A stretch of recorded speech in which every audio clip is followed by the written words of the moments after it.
Buenos días.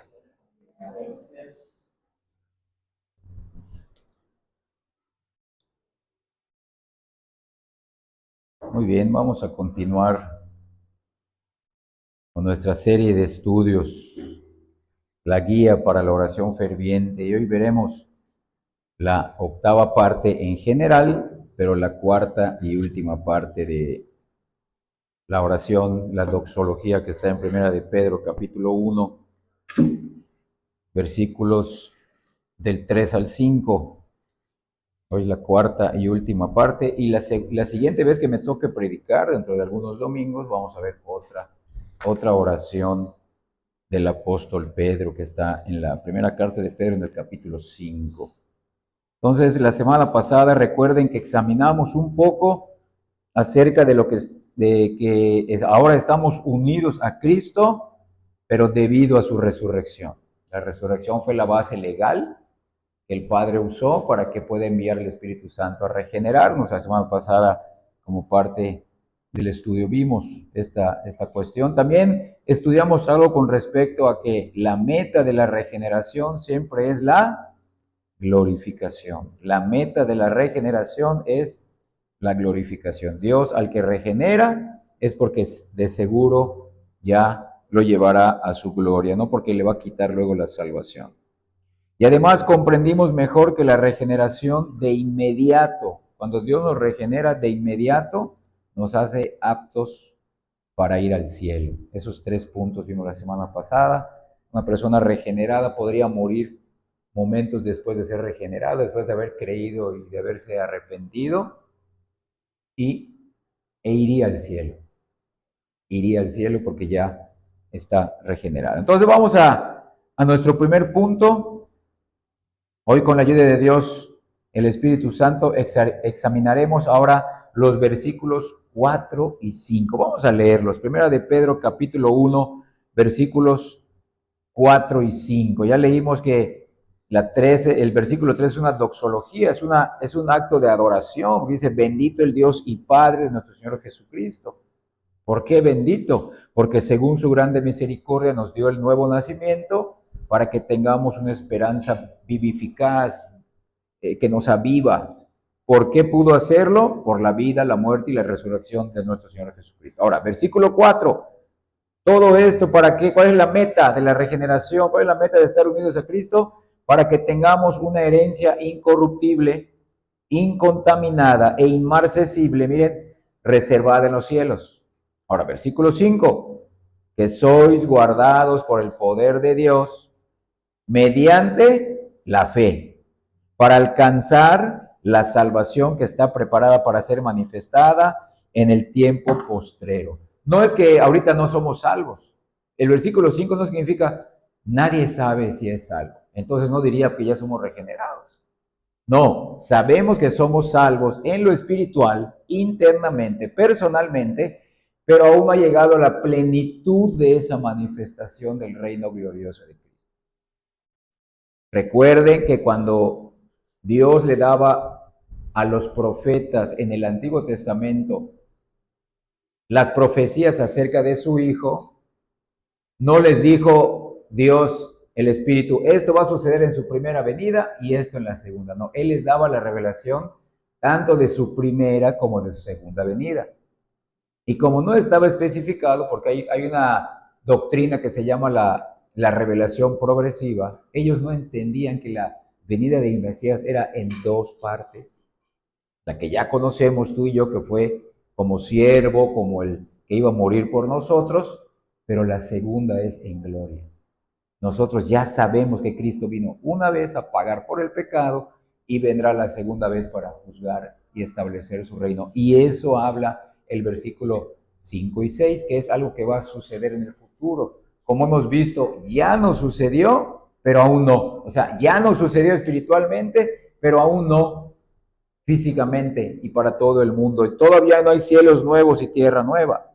Entonces, nuestro primer punto es la naturaleza o el tipo de herencia eterna. ¿Cómo es? ¿Cuáles son sus atributos? ¿Cuáles son sus características? Eso significa la naturaleza. La naturaleza de nuestra herencia eterna. Y el versículo 4 nos da una pista. Es una herencia incorruptible, es una herencia incontaminada, es una herencia inmarcesible y es una herencia reservada, preparada, lista, preparada y reservada en los cielos para los creyentes, para los que han sido regenerados, para los que fueron elegidos según la presciencia de Dios en santificación del Espíritu y para obedecer y ser redimidos con la sangre de Jesucristo. Entonces, miren, vamos a empezar nuestro primer punto. La porción celestial reservada para el pueblo de Dios es de una naturaleza que se ajusta precisamente a la nueva vida recibida en la regeneración, porque es un estado de perfecta santidad y felicidad y es apropiada para seres espirituales que poseen cuerpos. Es un lugar físico. Es un lugar físico que está preparado para aquellos que ya tienen una naturaleza adecuada para ese lugar físico. Por eso una persona irregenerada no podría estar cómodo en un lugar así. No sería parte de su naturaleza. No entendería, ¿qué hago acá? ¿Qué hago acá? Entonces vean cómo primero Dios prepara a su pueblo, pero porque ya también tiene listo un lugar en el futuro adecuado para ese pueblo regenerado. Cielos nuevos, tierra nueva. Si no, no podríamos coexistir adecuadamente en ese lugar. Son muchas y variadas las descripciones que las Escrituras ofrecen de la naturaleza de nuestra herencia. En nuestro texto, en el versículo 4 y 5, se le describe como la salvación que se ha de revelar en los últimos tiempos.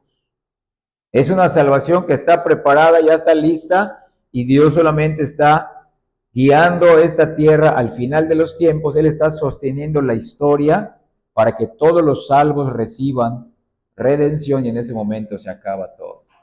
Es por eso que está siendo preservado el mundo. El mundo no está siendo preservado para que tú cumplas tus deseos. El mundo no está siendo preservado para que tú realices tu mejor vida para ti mismo ahora. No. El mundo no está siendo preservado para que Dios te permita superar tus dificultades y vivas plenamente en este mundo. No, el mundo está siendo preservado en la gracia común para que Dios pueda llevar su acto de redención sobre cada uno de los elegidos. Es todo. Es todo. Nadie merece una buena vida. La mejor vida es la redención, como vimos la semana pasada. La mejor vida es la redención, sí, pero creyéndolo por medio de la regeneración.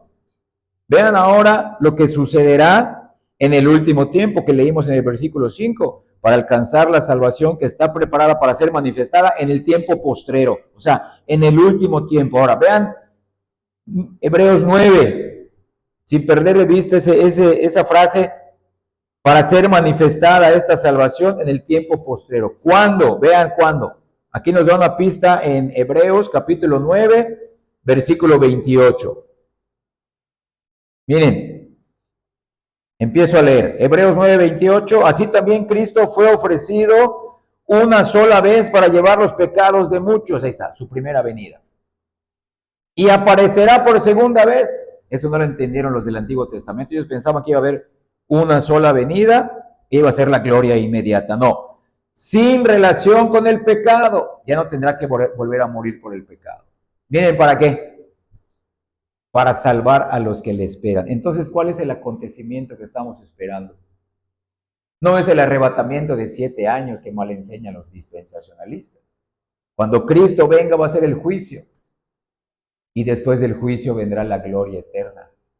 Es un solo acto. Preparado en los tiempos postreros, viene Cristo, se juzga a los inconversos, van al tribunal de Cristo los salvos, pero para que reciban recompensas, grados de coronas y de servicios. Y ahí viene la gloria, cielos nuevos, tierra nueva. Es decir, hermanos, leímos en el versículo de 1 de Pedro 3, versículos 4 y 5, y ahora en Hebreos 9:28, se trata de salvación en la plenitud y perfección que será otorgada a los redimidos, pero cuando Cristo vuelva en gloria. Es lo que estamos esperando. Pero ya tenemos a Cristo en nuestro corazón morando por la fe. Cristo ya vino para nosotros en la primera parte, que es lo que dice el versículo, la primera parte del versículo 28 de Hebreos 9. Cristo ya creímos por la fe que Cristo fue ofrecido una sola vez para llevar nuestros pecados. Nosotros éramos parte de los muchos y estamos esperando su segunda venida. Cristo sin relación con el pecado, ya tampoco nosotros en ese momento, pero para salvar a los que le esperan. ¿Quiénes son los que esperan a Cristo? Los creyentes verdaderos. Nadie más lo espera. Nadie más quiere que venga. No, nosotros sí. Miren, nuestro Señor Jesús describe nuestra herencia como el hogar de mi Padre, donde hay muchas moradas, muchas viviendas. Y viviendas que el mismo Cristo está preparando ahora para su pueblo. Acompáñame ahora al Evangelio de Juan en el capítulo 14. Estas son palabras de Cristo, nuestro Señor, en su primera venida, y está hablando de la herencia eterna. Evangelio de Juan 14:1, mire, no se turbe vuestro corazón, o sea, no tenga miedo tu corazón. ¿Creéis en Dios? Creed también en mí. Miren, en la casa de mi Padre muchas viviendas, muchas moradas hay. Si así no fuera, yo os lo hubiera dicho. Voy, pues, a preparar lugar para vosotros. ¿Qué significa preparar lugar? Estaba hablando de su cruz, porque para que vaya primero al cielo, él tenía que pasar por la muerte. Yo les voy a preparar un lugar seguro a través de mi muerte y mi resurrección y mi glorificación. Ustedes estarán en esas moradas porque yo, con mi vida, con mi muerte y mi resurrección, les voy a preparar ese lugar. No es que ahorita está preparando y está acomodando el lugar físico. No, iba a prepararlo en su muerte. Lo iba a asegurar por medio de su sangre. La sangre iba a ser el sello, el pacto, la tinta con la que se iba a sellar el acta. Entonces, por eso está hablando de su cruz. Por eso dice, y después, donde yo voy, ustedes no pueden ir ahorita.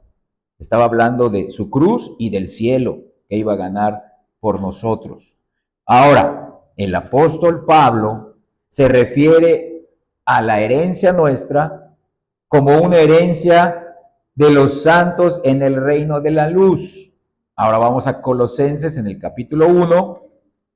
Estamos poniendo el contexto de cuál es el tipo de naturaleza de nuestra herencia eterna. Ya vimos palabras de Pedro, el autor de Hebreos, que pensamos que es el apóstol Pablo. Ahora otra vez Pablo. Ya vimos de Cristo. Otra vez el apóstol Pablo en Colosenses 1:12. Si no fuera algo cierto, no emplearía los verbos que se emplean en el original griego. Dice el versículo 12, damos con gozo gracias al Padre que nos hizo, ya está, nos hizo, no dice no nos hará, nos hizo, tiempo pasado, aptos para participar de la herencia, vamos a agregar, eterna de los santos en luz. Ya nos hizo aptos en la regeneración y porque creímos en el acto que nos justifica, es en la obra y en la persona de Cristo. Y también el apóstol Pablo se refiere a los futuros habitantes de ese glorioso reino, de esa gloriosa herencia, los describe como hijos de luz. No solamente aquí estamos viendo un lugar que es la herencia de los santos que vivirán en un lugar de luz, sino miren cómo ahora muestra cómo son esas personas que vivirán ahí. Vamos a primera a los Tesalonicenses en el capítulo 5. Primera carta de Pablo a los Tesalonicenses en el capítulo 5, el versículo 5. Primera a los Tesalonicenses 5:5 dice así, porque todos vosotros sois, miren, hijos de luz e hijos del día.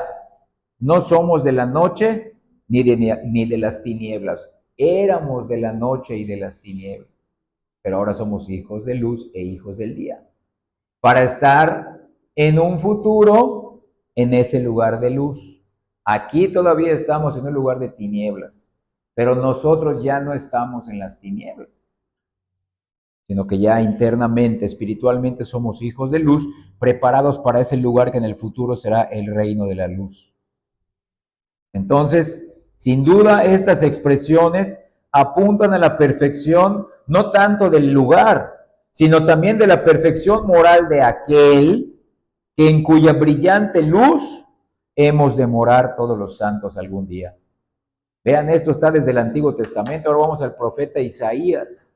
Acompáñame a Isaías en el capítulo 33, versículo 17.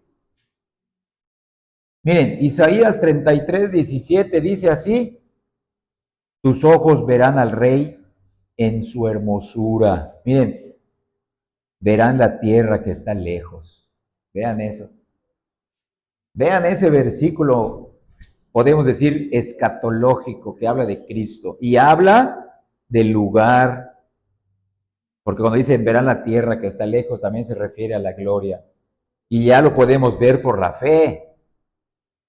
Versículo 17, Isaías 33, tus ojos verán al Rey, miren, en su hermosura, en su luz, en su belleza. Y además verán la tierra que está lejos, o sea, el Rey en un lugar celestial. Y ustedes ya preparados internamente y luego con cuerpos resucitados y glorificados para estar plenamente en ese lugar. Ahora vamos al Nuevo Testamento, Primera Timoteo, para seguir viendo la naturaleza de ese Rey, de ese Dios. Primera carta de Pablo a su discípulo amado Timoteo, en el capítulo 6, versículos del 13 al 16. Empiezo a leer.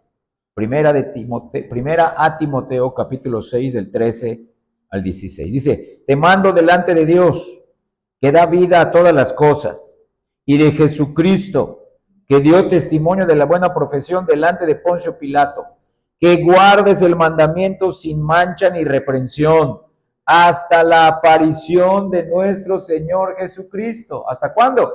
Hasta la aparición, vamos a decir, la segunda venida de nuestro Señor Jesucristo, la cual aparición a su tiempo mostrará el bienaventurado y solo soberano Rey de reyes y Señor de señores, el único que tiene inmortalidad, que habita, miren, en luz inaccesible, a quien ninguno de los hombres ha visto ni puede ver, al cual sea la honra y el imperio sempiterno.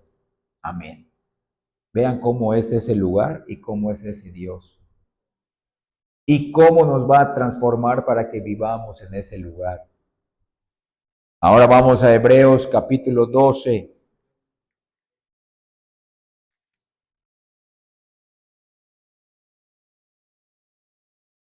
En el versículo 29. Y esto es tanto algo bueno como algo aterrador, depende de qué lado estés.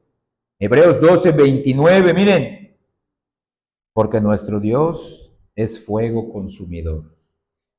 Es fuego consumidor para los que no se arrepienten de sus pecados delante de Él y no creen en Cristo, pero para nosotros sigue siendo fuego consumidor. ¿En qué sentido? De que ya no es para que nos condene, sino que su fuego nos purifica para santificación. Y al final nos dará un cuerpo glorificado y resucitado y eterno. Pero Él es, aquí, ¿qué quiere decir? Él es puro, Él es santo y no permite pecado en su presencia. Y por último, para seguir viendo la naturaleza de ese Dios que ahí nos espera, primera de Juan, en el capítulo 1, en las cartas de Juan, en la primera carta de Juan, en el capítulo 1, en el versículo 5. Vean esto, dice así, primera de Juan 1:5, este es el mensaje que hemos oído de Él y os anunciamos. Dios es luz y no hay ningunas tinieblas en Él. No dice que Dios está en la luz. Sí, Dios está en un lugar de luz, pero Él mismo es la luz. Él mismo ilumina ese lugar. Dios es luz y no hay ningunas tinieblas en Él. Y todos los que estaremos ahí no tendremos ya ningunas tinieblas dentro de nosotros. ni en pensamiento, ni en emociones, ni en nuestro cuerpo físico, ni en nuestra voluntad, ni en nuestras palabras, ni en nuestros actos. Y eso Dios lo hará. Pero ya lo empezó a hacer en la regeneración. Además, estas palabras enfatizan la perfecta pureza, repito, que caracterizará a cada uno de aquellos que habitarán para siempre en la casa del Señor. Vean esto ahora, miren en el profeta Daniel, en el Antiguo Testamento, en el capítulo 12, en el último capítulo del profeta menor Daniel, porque se considera profeta mayor o profeta menor de acuerdo al número de revelación que recibió o de acuerdo al número del tamaño del libro que escribió. Si es un libro pequeño es un profeta menor, si es un libro grande es un profeta mayor. Isaías es un profeta mayor porque escribió 66 capítulos. Jeremías, Ezequiel. Ahora los menores son pocos capítulos. Daniel 12:3, vean esto. Los entendidos, miren, resplandecerán, futuro, como el resplandor del firmamento. Y los que enseñan la justicia a la multitud, resplandecerán como las estrellas a eterna o a perpetua eternidad. Vean eso. Y en el Salmo 23, Jehová es mi pastor. Salmo 23, miren, Jehová es mi pastor, nada me faltará. Miren el último versículo de ese salmo, que solamente tiene 6 versículos. Salmo 23:6, ciertamente el bien y la misericordia me seguirán todos los días de mi vida. Miren, y en la casa de Jehová moraré por largos días. Claro, aquí está hablando David en primera persona, pero podemos aplicarlo. Esto será eterno para mí algún día. De hecho, ya empezó en un sentido, el sentido espiritual. Y hoy más que nunca, en este momento, cuando venimos a adorar como iglesia, es cuando debemos de manifestar más nuestra gratitud, nuestro amor, nuestra entrega. De manera imperfecta, claro que sí, de manera débil, claro que sí, siempre así lo haremos. De manera indigna, claro, pero agradecida, sincera, fiel. Dile, Señor, aquí estamos adorándote. Hoy ya estamos en tu presencia por la fe, por nuestra fe en Cristo, por la obra de Cristo, por tu regeneración en mí, y en un futuro estaremos cara a cara en un lugar perfecto, siendo nosotros perfectos. Miren ahora en Apocalipsis. El Apocalipsis habla del triunfo del reino de Dios, de la iglesia, de todos los elegidos del Antiguo y del Nuevo Testamento. El Apocalipsis es la revelación de que todo está siendo controlado y todo está siendo dirigido por Dios para un fin supremo, pero para los hijos de Dios, para la gloria del Padre, por la obra del Hijo. Apocalipsis 21:27. Vean, no entrará, hablando de la Nueva Jerusalén, que está arriba del versículo 9 del capítulo 21. En el versículo 27, no entrará en ella ninguna cosa inmunda, vean eso, o que hace abominación y mentira, sino solamente los que están inscritos en el libro de la vida del Cordero. Dios ya te regeneró. Dios ya te mostró que fuiste elegido, que tu nombre Él lo puso en el libro de la vida del Cordero.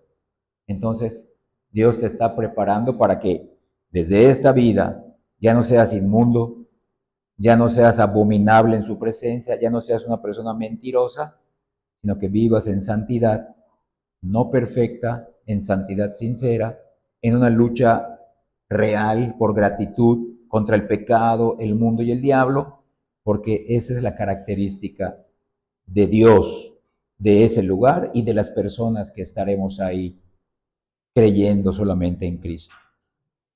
Seguimos poniendo una base, cómo es la naturaleza de nuestra herencia. Miren, el apóstol Pablo también describe esta herencia como la ciudad que tiene cimientos sólidos, de la cual Dios es el arquitecto y el constructor. ¿Qué quiere decir que Dios es el arquitecto y el constructor? Ahorita vamos a leer ese versículo que está en Hebreos. ¿No te ha pasado que tú le pides a alguien, oye, hazme este favor, podrías hacerme esto así, así, así y así? Y entonces ya estás imaginando cómo quieres que quede esa obra, o esa encomienda, o esa... Y luego ves que esa persona no la cumple, se queda corto, o no lo hace. Significa que Dios es el arquitecto y constructor porque no necesita nuestra ayuda. Porque cuando nos puso todo en nuestras manos, la regamos desde el jardín del Edén. Y es por eso que Él toma nuestra salvación en sus manos. Por eso dice, esto ya no va a fallar. Porque no depende del hombre, depende de mí. Miren, Hebreos capítulo 11, versículo 10.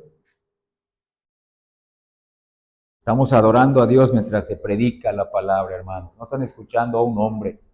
Estamos escuchando la palabra de Dios por medio de un hombre frágil, inútil, siervo inútil. Hebreos 11:10, miren, hablando del patriarca Abraham, porque Abraham esperaba la ciudad que tiene fundamentos, ahí está, cimientos sólidos. ¿Por qué tiene fundamentos y cimientos sólidos? Porque el arquitecto y su constructor es Dios. Él diseñó, él hizo los planos y él la está construyendo. Él es el albañil. Véanlo. Él es el ingeniero, el arquitecto, el diseñador y aparte es el albañil, el obrero, el plomero, el electricista,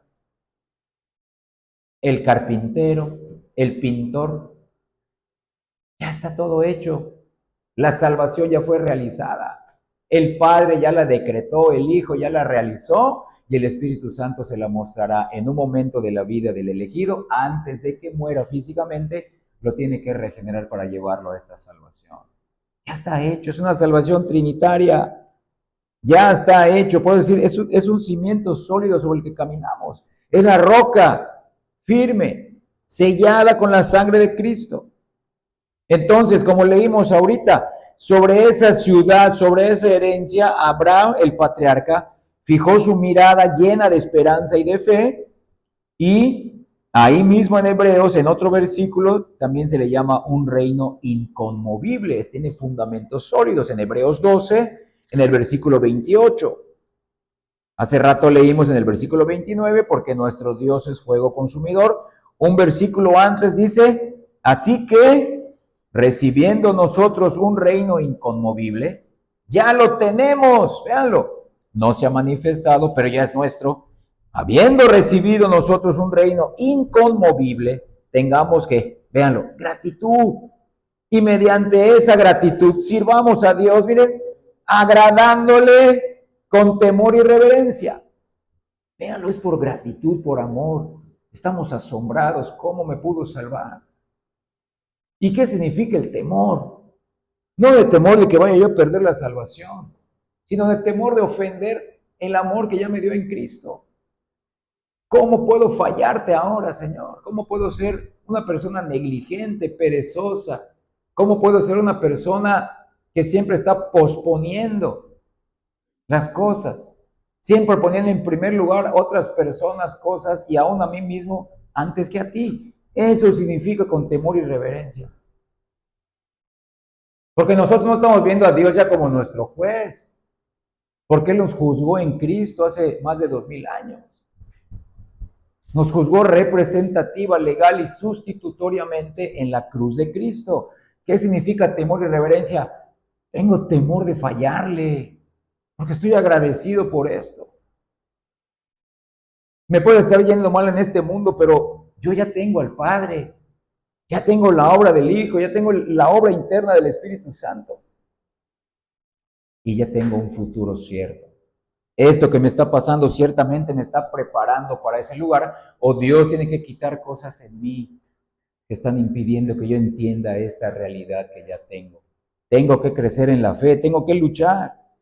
Con gratitud, dice, y mediante esa gratitud sirva yo a Dios, agradándole, agradándole con reverencia, respeto, honra. ¿Cómo tú servirías? Escucha bien.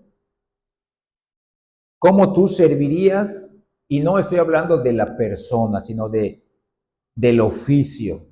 ¿Cómo tú servirías a a un presidente de la República o al gobernador del estado donde tú vives, que te llamen, ¿sabes qué? Necesito tus servicios por esto, porque harías lo mejor posible. Porque estarías sirviendo, no a él, estarías sirviendo al pueblo, estarías en un lugar donde podrías hacer mucha ayuda a mucha gente. Pues imagínate a Cristo, eso significa con temor y reverencia, no puedo fallarte. No puedo fallarte, no porque tengo miedo de perder mi salvación, esa está segura, sino no quiero fallarte por lo que ya hiciste por mí, siendo yo indigno. No soy digno de esto, Señor, no soy digno de estar en tu presencia. ¿Cómo no agradarte? ¿Cómo no servirte? ¿Cómo no agradecerte? ¿Cómo no tener temor y reverencia?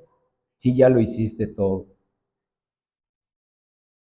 Entonces ahora, regresando ahora al apóstol Pedro, el apóstol Pedro se refiere a los cristianos como aquellos a quienes Dios ha llamado a su gloria eterna en Cristo Jesús, Señor nuestro. Regresamos a la primera carta de Pedro.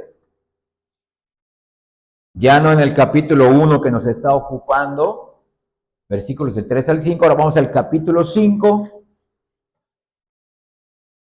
Primera de Pedro, capítulo 5, del versículo 10, la primera parte del versículo 10. Miren, mas el Dios de toda gracia, que nos llamó, véanlo, nos hizo un llamamiento eficaz e irresistible a su gloria eterna en Jesucristo. Hasta allá vamos a leer. Ya nos llamó a su gloria eterna en Jesucristo. En otra parte, el apóstol Pedro llama a nuestra herencia reino eterno de nuestro Señor y Salvador Jesucristo. Ahora, en la segunda carta de Pedro, en el capítulo 1, versículo 11, vean, segunda de Pedro, capítulo 1, versículo 11, porque de esta manera, dice Pedro, os será otorgada amplia y generosa entrada, ¿dónde? En el reino eterno de nuestro Señor y Salvador Jesucristo. A veces leemos esto y lo leemos así, de corrido. Queremos respuestas inmediatas a nuestros problemas inmediatos, queremos evitar el sufrimiento, queremos evitar las tristezas, queremos acumular días felices, días sin trabajo, días sin agobio, días sin esfuerzo, para que sigamos viviendo como nosotros queremos. Y aquí están toda la revelación que necesitamos para que seamos agradecidos. Ahora, regresando a nuestro Señor Jesucristo, Cristo oró diciendo, Padre, quiero que los que me has dado estén conmigo donde yo estoy para que vean mi gloria. Y es una gloria eterna. Y eso está en el Evangelio de Juan, los que conocen esta oración sacerdotal. En el capítulo 17, solamente el versículo 24. Evangelio de Juan 17, 24, voy a leer, dice Cristo, Padre, aquellos que me has dado, no todo el mundo, sino los elegidos del mundo, quiero que donde yo estoy, también ellos estén conmigo. ¡Qué maravilla! Ahí vamos a estar con Cristo, para que vean mi gloria que me has dado, porque me has amado desde antes de la fundación del mundo. La gloria del Hijo. Pero vean esto, ya no solamente era la gloria del Hijo preencarnado. Cristo tenía una gloria en su estado preencarnado. Pues esa gloria también ahora es una gloria humana o encarnada. La gloria que tenía cuando era Dios Hijo y ahora se le añadió, podemos decir, o tiene otra característica como hombre, como el hombre perfecto, el prototipo del hombre, el Adán perfecto, el segundo Adán y último. Entonces esa gloria va a ser mayor. A Cristo sí lo vamos a poder abrazar, mirar, tocar. Al Padre y al Espíritu Santo no. Aunque sabemos que son tres personas. Pero solo de esas tres personas, la segunda persona de la Trinidad se hizo hombre. Véanlo, la gloria que me has dado. La gloria como hijo preencarnado y ahora la gloria porque me elegiste para salvar a los que tú has amado del mundo. Qué maravilla de gloria. ¡Qué lugar más bendito! Esa es nuestra herencia. Y en la revelación al apóstol Juan, En Apocalipsis, el Cristo glorificado describe la herencia de los santos como el paraíso de Dios. Vamos a Apocalipsis en el capítulo 2. Apocalipsis, capítulo 2, en el versículo 7. Dice así, Apocalipsis 2:7. El que tiene oído, oiga lo que el Espíritu dice a las iglesias. Al que venciere, le daré a comer del árbol de la vida, miren, el cual está en medio del paraíso de Dios. Y esta frase, el paraíso de Dios, nos ayuda a inferir que el jardín del Edén, primero, en el Génesis, solamente fue una sombra de este paraíso que ya tenemos en Cristo. Fue una sombra débil que podía convertirse en lo que estamos viendo hoy en el mundo. Ya no es el paraíso. El paraíso es algo que Dios tiene, pero para el futuro, en los cielos nuevos y la tierra nueva. Entonces, mirando hacia el futuro, a ese paraíso. Ahora, el rey David dice, me has dado a conocer la senda de la vida en Cristo. Me llenarás de alegría en tu presencia favorable y de dicha eterna a tu derecha. A eso lo está en el Salmo 16. Salmo capítulo 16, versículo 11, el último versículo de ese Salmo. Salmo 16, 11 dice el rey David, me mostrarás la senda de la vida. Ahí está. ¿Quién es el camino, la verdad y la vida? Es Cristo.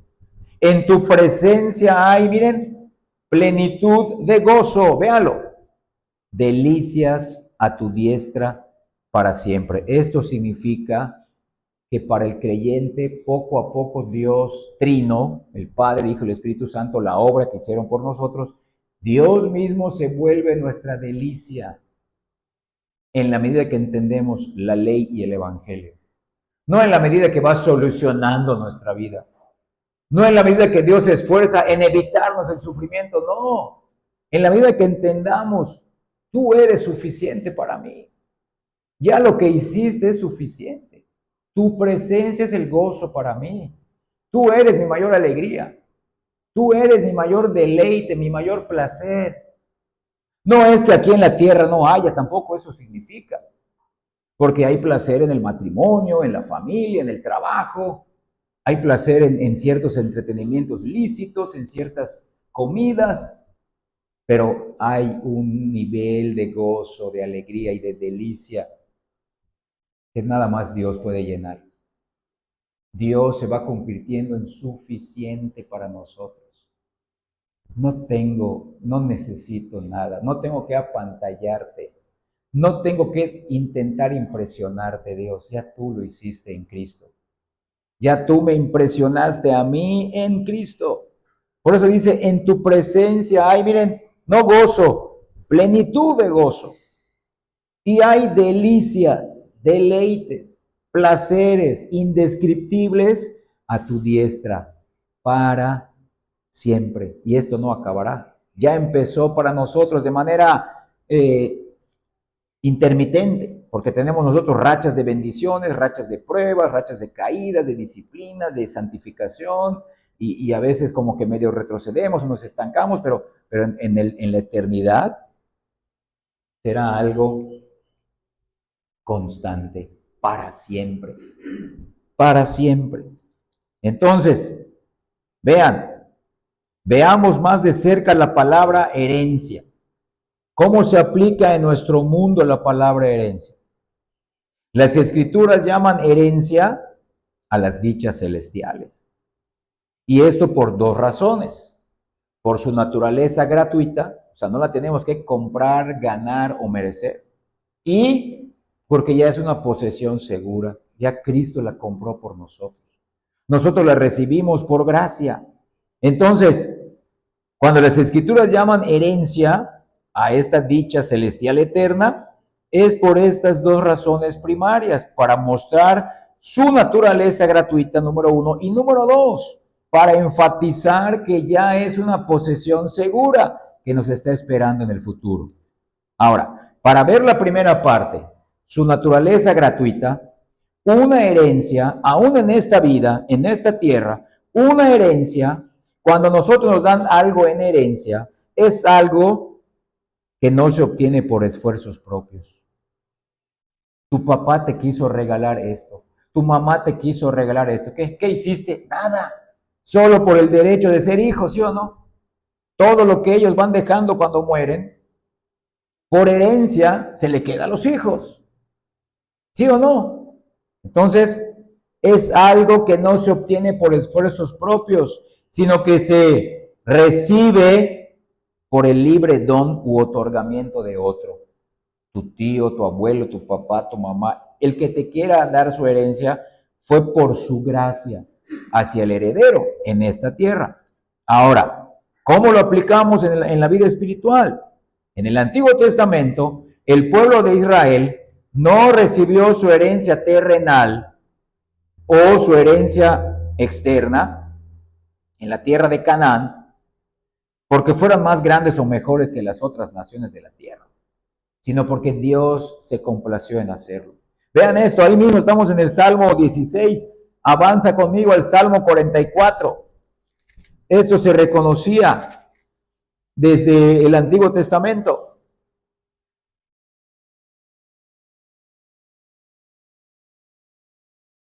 En el versículo 3, hermanos, y esto sucedió, escucha bien, la promesa que le dio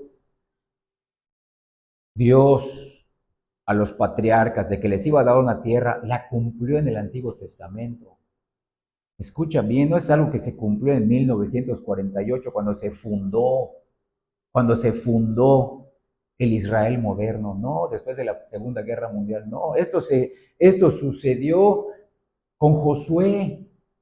Josué es el sucesor de Moisés. Dios lo cumplió. Él no le debe la tierra a Israel. Claro que dentro del pueblo de Israel nacional había un pequeño remanente espiritual. Aún ni todo el pueblo de Israel era salvo, solo unos cuantos. Y aquí lo dice, miren, Salmo 44, 3.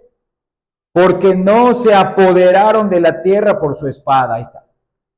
No dice no se apoderarán, no se apoderaron. O sea, les diste el poder de esa tierra que les prometiste, no por la espada de ellos, ni su brazo los libró, sino tu diestra y tu brazo y la luz de tu rostro, porque te complaciste en ellos. Ese es un amor de complacencia, es un amor electivo, pero no porque hayan sido mejores, sino porque a través del pueblo judío iba a venir Cristo en la carne. Por eso no podían mezclarse con otras naciones, tenía que ser una raza pura y aún su alimentación tenía que ser algo estricto para que no tengan debilidad física, no tengan enfermedades congénitas, no tengan enfermedades degenerativas como las que tenemos nosotros por nuestra mala alimentación. Por eso habían leyes sanitarias. Por eso a los hombres se les prohibía, a los hombres judíos según la carne, se les prohibía relacionarse con mujeres de otras naciones. A las mujeres judías se les prohibía relacionarse con hombres, no porque no, sino porque tenía que mantenerse en pureza, aún en pureza espiritual, porque las otras naciones también adoraban otros dioses. Pero era porque Dios estaba cuidando la raza de manera externa, no porque todos eran salvos, sino porque esa raza elegí para que de ella venga mi hijo, lo más puro posible según la carne. Y fue un Cristo que tuvo semejanza de carne de pecado. Pero una vez que les dio la tierra, ya el Israel físico ya estuvo, ya no es necesario, ahora siempre han sido los elegidos, porque aún dentro de las iglesias verdaderas, aún dentro de nosotros que somos una misión, no todos los que asisten son creyentes. Esto también se aplica en cada iglesia o misión local. No todo el que asiste es creyente. Entonces, en el Antiguo Testamento, no todo el pueblo de Israel, según la carne, eran creyentes, eran elegidos. Entonces, si tú piensas que porque vienes a la iglesia y estás aquí, pero tu mente no está acá, aunque físicamente estés aquí, eso no es evidencia de que eres un elegido. La evidencia es que vas a vivir aferrándote a estas verdades. La vida cristiana se vive por fe. El justo por la fe vivirá por algo que ya sucedió en la cruz, que puso la base para lo que sucederá en la gloria eterna. Entonces, vean esto. Asimismo, la herencia celestial del pueblo espiritual de Dios, ahora de la herencia espiritual, que es el reino celestial futuro, es entera y totalmente un don de su soberana voluntad. No la ganamos, no la obtuvimos por esfuerzos propios, sino fue por su libre don y su gracia para con nosotros. Por gracia ustedes han sido salvados, dice Efesios 2:5. Efesios 2:5 dice al final de ese versículo, por gracia ustedes han sido salvados. Y en Romanos 6:23 dice, el don de Dios o la dádiva de Dios es vida eterna en Cristo Jesús, Señor nuestro. Efesios 2:5 y Romanos 6:23. Esto significa que la herencia celestial que hemos recibido de Dios es de una naturaleza gratuita. Además, la metáfora de una herencia se usa con referencia a la completa dicha celestial y apunta a una segunda idea. Es una posesión segura. Porque una vez que alguien hace su testamento en esta vida y muere, lo que está en ese testamento se va a cumplir, ¿sí o no? Aún dentro de las leyes del hombre. ¿Cuánto más delante de ese Dios incorruptible? Ya se pactó, el acta ya fue sellada con la sangre de Cristo. Esto así va a suceder, lo selló el Señor. Es algo gratuito que Dios nos da y es algo seguro. Seguro para nosotros. Miren, hay un derecho que no se puede invalidar tan fácilmente, es el derecho a una herencia. Aún nuestras leyes así lo establecen. Entonces, si así es en el mundo natural, entre nosotros, es más segura la herencia celestial, ya sea que se le considere como el don de Dios Padre o como la dádiva de la obra del Hijo, porque es segura para toda su simiente, para todos sus hijos, para todos sus herederos, ya que esa herencia celestial que ahora tenemos, mira, está basada en una ley celestial que fue cumplida por Cristo. Es como que el Padre haya dicho, para que yo les pueda dar esta herencia, tú tienes que hacer esto. Y Cristo lo hizo. El Padre está obligado por la obra de Cristo. Pero lo quiso hacer así por gracia. Porque si no hubiera sido por Cristo, nadie obtendría esa herencia, porque en Adán nuestra herencia es la muerte y la maldición. Y esa recibió Cristo solo por sus elegidos cuando estuvo colgado en la cruz. Entonces, si el título, escucha bien esto, si el título del poseedor o del heredero, que somos nosotros, el título que tenemos, que leemos, yo tengo una herencia eterna, esa promesa es válida, es tan válido como el derecho libre de heredar gratuitamente, o sea, lo que quiso hacer Dios. Ambos son válidos, tanto su decisión de darnos una herencia como la de nosotros creerla. Entonces, la posesión de la herencia eterna de los redimidos se describe como algo seguro. Tiene que ser seguro porque el trono de Dios lo asegura y la obra redentora del Hijo lo afianzó. Y eso está, miren, en Efesios ahora, Efesios 1. Versículo 11. Tiene una doble seguridad porque Dios lo quiso dar y porque nosotros lo creemos. ¿Y cuál fue la garantía? Repito, la muerte y la resurrección de Cristo. Efesios 1:11. En Él, hablando de Cristo, asimismo tuvimos herencia, habiendo sido predestinados conforme al propósito del que hace todas las cosas según el designio de su voluntad. Entonces, Dios tiene el derecho libre de dar. Véanlo, es algo seguro. Y los herederos de creerlo. Es por eso que es seguro, es doble. Yo lo creo porque Dios así lo quiso y lo selló en Cristo. Ya está segura mi herencia. Yo llegaré ahí. No importa lo que viva, yo llegaré ahí. Ya estoy ahí por la fe. Algún día. Vean esto. Para seguir viendo este primer punto, vamos a analizar las 4 expresiones que leemos en Primera de Pedro, capítulo 1, versículo 4. Primera de Pedro 1:4. La excelencia de la herencia eterna de los redimidos se describe con 4 expresiones. Miren, una herencia incorruptible, incontaminada, inmarcesible y reservada en los cielos. 4 expresiones. Miren, en primer lugar, ahí está. En primer lugar es incorruptible, es indestructible.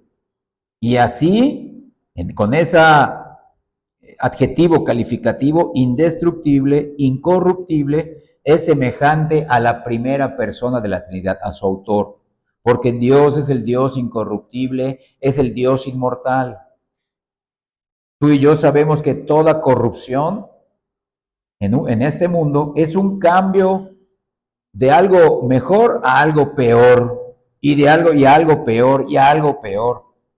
Pero el cielo no tiene cambios ni fin como Dios mismo, Dios Padre. Y es algo que tampoco va a corromper a sus herederos como lo han hecho muchas de las herencias del mundo. Así como les dije hace rato, igual que el que otorga la herencia y el que la recibe es algo seguro, ¿cuántas herencias en esta vida no han corrompido a los herederos? Pero en nuestro caso no es una herencia corruptible, no nos corromperá, porque el Dios que nos lo ha dado es incorruptible. Mira Romanos capítulo 1, versículo 23. Romanos 1, 23. Cambiaron la gloria del Dios incorruptible en semejanza de imagen de hombre corruptible, de aves, de cuadrúpedos y de reptiles. ¿Ya vieron? Del Dios incorruptible, indestructible. No queda algo, no envejece. En segundo lugar, es incontaminada y con ello es semejante a Jesucristo, quien la compró, a Dios Hijo. Vean, la primera es al Dios Padre. Ahora, incontaminada, es pura. Tiene su semejanza aquel quien la compró esa herencia, Dios el Hijo. Ya que solamente Cristo pudo pasar por este mundo sin contaminarse. Es el único hombre que ha vivido en este mundo sin contaminación. Pasó como el rayo del sol que sigue siendo limpio, aunque brille sobre un objeto sucio. Y eso está en Hebreos 7, miren, Hebreos 7, 26. Hebreos 7, 26, empiezo a leer. Porque tal sumo sacerdote nos convenía. 2 puntos y seguido. Santo, inocente, sin mancha, apartado de los pecadores y hecho más sublime que los cielos. Por eso es algo que no se va a contaminar, es algo puro, una herencia pura, incontaminada. Por eso el término incontaminada comunica la idea de algo beneficioso e incapaz de herir a sus dueños y a sus poseedores. Es un río de frescura pura, imperecedera y perpetua, y su esplendor nunca será empañada, nunca será disminuida su belleza. En tercer lugar, es inmarcesible o inmarchitable. Eso significa inmarcesible, inmarchitable, y como tal es semejante a aquel que nos conduce a ella, al Espíritu Santo, el Espíritu eterno, Dios Espíritu, ya que el poder de Dios Santo, aún el Espíritu Santo mismo, Tanto su poder como Él son algo inmarchitable. No tiene límite, no tiene fin. Su presencia y su poder no tienen fecha de caducidad. En cambio, nuestro poder sí tiene límites. Vean ahora cómo lo contrasta con el profeta Isaías, lo que menciona acá Isaías. Vamos a Isaías 40.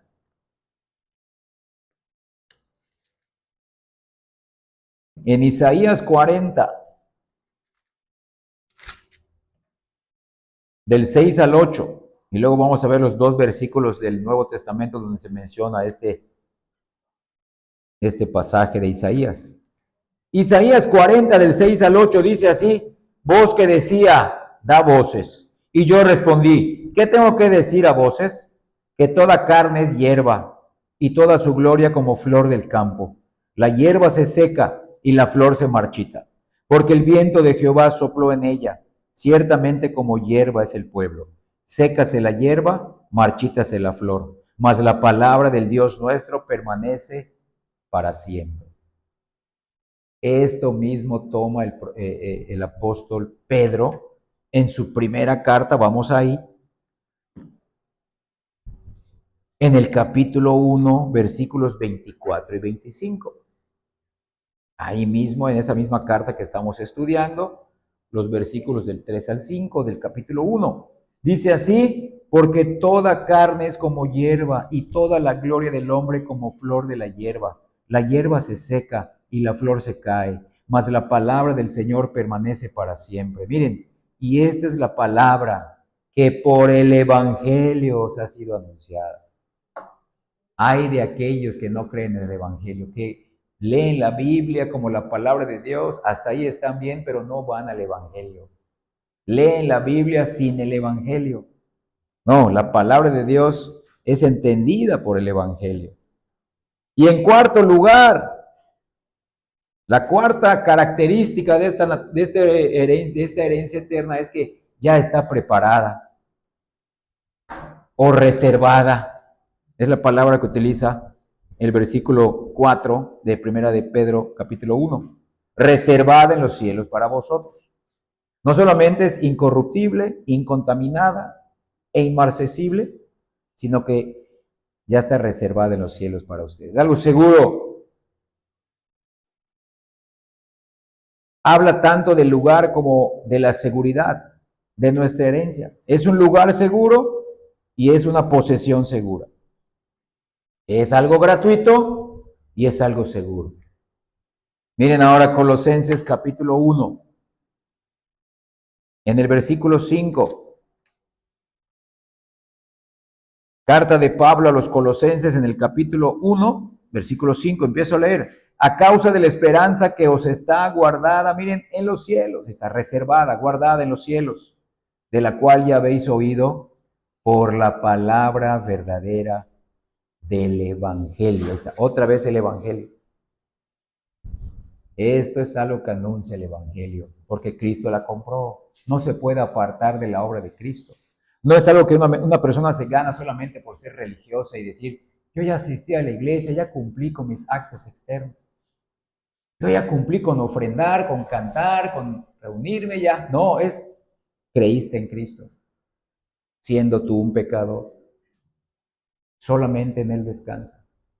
Nada de lo que hagas te va a traer en buenos términos con Dios Padre. Dios Padre exige perfección en nosotros.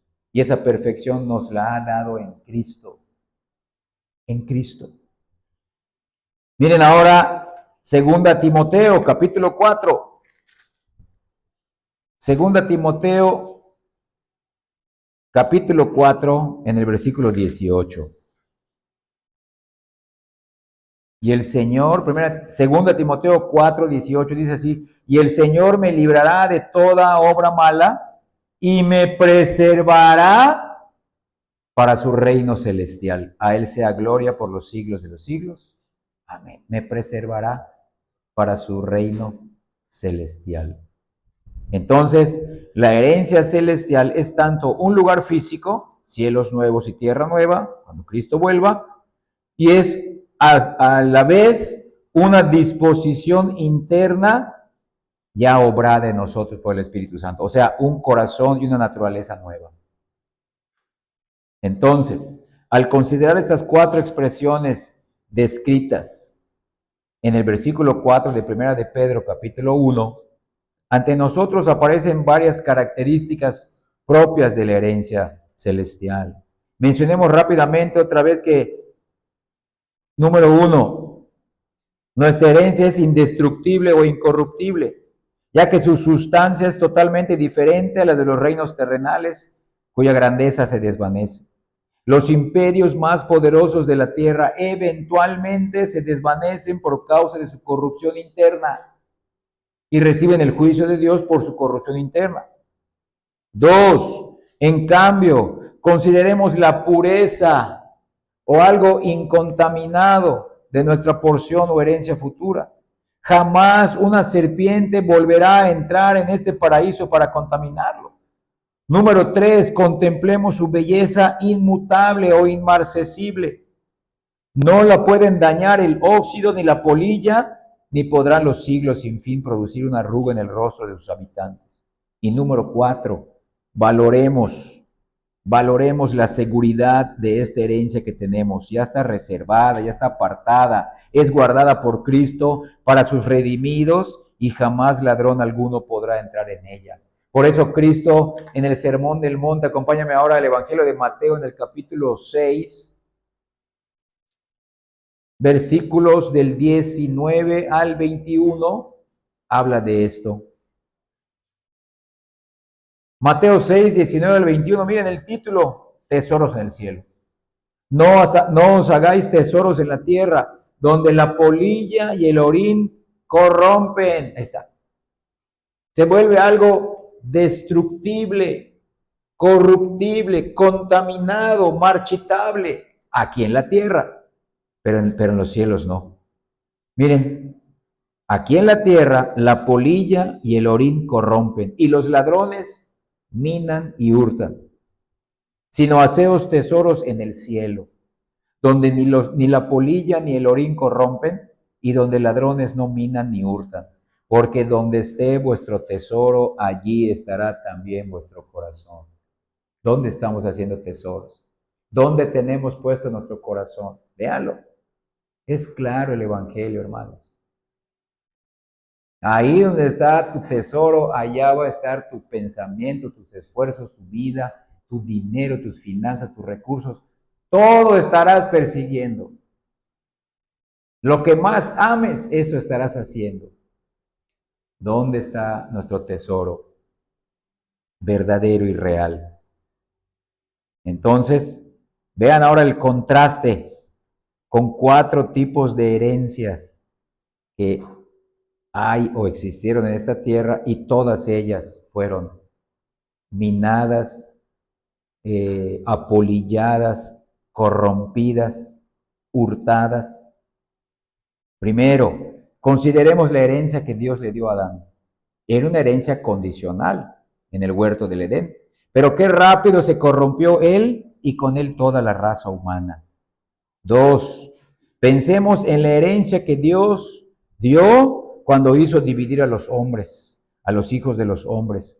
Todos ellos se contaminaron, todos los pueblos de manera única se contaminaron con avaricia y derramamientos de sangre e idolatrías. 3, contemplemos la herencia aún del pueblo de Israel en el Antiguo Testamento. Cuán tristemente se secó la tierra, que fluía leche y miel bajo las sequías y hambres que el Señor envió para castigar a la nación por sus pecados. Y 4, miren, no solamente en el jardín del Edén la herencia se corrompió, no solamente en el resto de los pueblos gentiles, no solamente en el pueblo escogido de Israel. Mira, escucha bien. Reflexionemos, número 4, en la gloriosa habitación que les fue vedada, que les fue quitada a los ángeles caídos, que no mantuvieron su posición de autoridad. Estos desgraciados espíritus ensombrecidos no tienen ahora un sumo sacerdote lleno de gracia que interceda por ellos, sino que están perpetuamente encarcelados en oscuridad para el juicio del gran día. Acompáñame a Judas. Véanlo, ahí lo dice Judas en el versículo 6. Judas 6 dice así: y a los ángeles que no guardaron su dignidad, sino que abandonaron su propia morada, los ha guardado bajo obscuridad en prisiones eternas para el juicio del gran día. Entonces, ¿qué quiere decir eso? Que hay espíritus, hay ángeles caídos que están ahora encarcelados en prisiones físicas, pero también hay otros que no cometieron ese tipo de pecado, que se cree que son estos que tuvieron las relaciones sexuales con las hijas de los hombres, que está en Génesis, capítulo 5 o 6, si no me equivoco, y están aquí el diablo y otros ángeles que están todavía libres, vamos a decir, que Dios los usa para también probar y afligir a su iglesia con motivos verdaderos para que ellos puedan depender del Señor. Y ahora, conscientes de la corrupción que aún queda en nosotros como seres humanos, bien podemos preguntar con temor y una desconfianza verdadera: ¿qué pasará con nosotros mismos ahora? ¿Qué pasará con nosotros? Nosotros que ya tenemos convicción de pecado, ¿cómo vamos a saber? Y la misma palabra nos contesta. Punto número 2. Vamos a nuestro segundo y último punto del sermón. Vamos a regresar a Primera de Pedro para ver la respuesta. ¿Cómo seremos guardados a pesar de la corrupción que aún queda en nosotros? ¿Qué pasará con nosotros mismos? Miren, ¿qué nos salvará de semejante condenación? ¿Cómo seremos herederos de una herencia inalcanzable para nosotros? Claro, por la obra de Cristo. Claro, por la obra del Espíritu Santo. Sí, pero hoy estamos hablando de la divinidad. Sí, es por la elección del Padre, número 1. Sí, es por la obra redentora del Hijo. Sí, es por la obra regeneradora interna del Espíritu Santo. Sí, pero ¿dónde queda nuestra responsabilidad?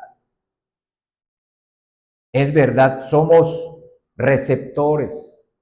Somos pasivos cuando Dios nos salva, pero ya una vez regenerados y salvos, Dios nos vuelve activos. Por eso leímos en Hebreos: con gratitud, sirviéndole, agradándole, con temor y reverencia. ¿Qué significa eso? Responsabilidad humana. Y aquí lo menciona. Punto número 2, la garantía de que recibiremos nuestra herencia. Ahora llegamos finalmente al último punto de nuestra reflexión de esta doxología de Primera de Pedro 1, del 3 al 5. Llegamos a aquello que esta misma doxología garantiza infaliblemente, o sea, no va a fallar. Por eso se pudo escribir esto, por eso los apóstoles podían escribir así, porque hay una doble garantía. Véanlo, hace rato les dije en la herencia, hay una seguridad de Dios que la quiso dar y una seguridad mía de que lo creo. Es doble. Es algo seguro, comprado o comprada esa herencia por la obra de Cristo. Entonces, la misma doxología que leemos ante nosotros, llena de gracia, responde a quienes el poder de Dios, versículo 5, a quienes el poder de Dios protege mediante la fe, hasta que llegue la salvación que se ha de revelar en los últimos tiempos. Entonces, ¿cómo nos guarda el poder del Dios Trino? ¿Cómo nos guarda la elección del Padre, la obra redentora del Hijo y la obra aplicadora interna del Espíritu Santo? Nuestra fe. Porque no Cristo va a creer por nosotros. No el Padre va a creer por nosotros. No el Espíritu Santo va a creer por nosotros. Somos traídos a la vida como Lázaro. Cristo le pidió a Lázaro algo absurdo, humanamente hablando. Tú te has parado en un velorio ante ahí el ataúd del muerto, tu familiar, tu amigo, y le dices: levántate. ¿Qué haces allá acostado? Párate y salte de tu velorio. Eso le dijo Cristo a Lázaro. Escuchen bien. Cristo se paró en la puerta de la tumba de Lázaro y le dijo a un muerto algo que el muerto no puede hacer. Lázaro, ven fuera. Es como que tú le digas al muerto en un velorio, amigo, levántate, ¿qué haces allá? Entonces Cristo le dijo a Lázaro, Lázaro, ven fuera. Pero porque en ese momento le estaba dando vida para que Lázaro pueda oír y obedecer. Ese es el milagro. ¿Por qué Lázaro pudo oír y salir? Porque recibió vida. Y esa es la doble garantía. El Padre nos da vida por la palabra, por la ley y el Evangelio. Primero nos lleva a la ley para mostrar nuestro pecado y luego nos lleva al Evangelio. Cristo te salvó y envía el Espíritu Santo y te regenera, pero para que tú y yo creamos, para que tú y yo nos arrepintamos y salgamos de la tumba como Lázaro. Nos dice, tú ven fuera de tu tumba espiritual. Esa es la doble garantía. Vean esto, aquí está el aliento para los temblorosos santos. La herencia inestimablemente gloriosa y preciosa no solamente es segura, reservada en los cielos, en el futuro para nosotros, sino que también nosotros ahora podemos tener esa seguridad. ¿Por qué? Porque estamos seguros, pues el poder de Dios nos protege. Ahora ya hemos recibido esa fe. Estas promesas son para los que hoy ya tienen esa fe, para los que hoy, según el versículo 3, ya han sido regenerados, para los que según el versículo 2 ya saben que fueron elegidos y ya creyeron que fueron redimidos por la sangre de Cristo. Ya tienen esa fe que no tenían. Gente que confiaba en sí misma antes, gente que confiaba en sus actos religiosos. Gente que confiaba en su religión, en su iglesia, en sus obras externas. No, no es para esos. Es para los que saben que no pueden salvarse por sí mismos, pero creen que Cristo los salvó con su vida y con su muerte. Y lo saben porque el Espíritu Santo les dio vida, como a Lázaro. Cristo le dio vida a Lázaro, ven fuera. Es mediante el poder de Dios, sí, la causa es el poder de Dios, pero el medio, dice, mediante, el medio es la fe. Yo puedo decir, no sé cuándo va a ocurrir esto, pero estoy seguro, yo lo creo. Yo lo creo. Entonces, aquí coinciden perfectamente la doctrina del apóstol Pablo y del Señor Jesús con la de los otros apóstoles. Nuestro Señor enseñó que aquellos que son nacidos de nuevo creen en su Hijo. Claro, esto se lo enseñó al apóstol Juan, que escribió esto en su Evangelio. Evangelio de Juan, capítulo 1, versículos 11 y 13. Pero esto lo enseñó Cristo, se lo enseñó a los apóstoles. Y Juan lo entendió perfectamente, lo vivió, lo experimentó, lo plasmó aquí. Juan 1 del 11 al 13, a lo suyo vino y los suyos no le recibieron. El pueblo de Israel según la carne. Mas a todos los que le recibieron, del pueblo de Israel y como las otras naciones, a los que creen en su nombre, les dio el poder de ser hechos hijos de Dios, los cuales no son engendrados, ahí está el renacimiento, de sangre, ni de voluntad de carne, ni de voluntad de hombre o de varón, sino engendrados de Dios. Dios el Espíritu Santo. Ahora sí, palabras de Cristo. En Juan capítulo 3, versículos del 3 al 5. Respondió Jesús y le dijo a Nicodemo, de cierto te digo, que el que no naciere de nuevo no puede ver el reino de Dios. Véanlo. Si no naces de nuevo no puedes ver. No puedes oír, seguirás en la tumba como Lázaro. Hasta que Cristo le dijo, Lázaro, ven fuera. Versículo 5, respondió Jesús otra vez, de cierto te digo, Nicodemo, que el que no naciere de agua y del Espíritu, no puede no solamente ver, no puede entrar en el reino de Dios. Entonces, pero Cristo dice, no solamente queda en el nuevo nacimiento, no solamente es la obra todopoderosa del Dios Trino, quien elige, quien redime y quien regenera, las tres personas, sino que es para todos los que creen, para vida eterna, porque el resto del capítulo dice en Juan 3:15, para que todo aquel que en él cree.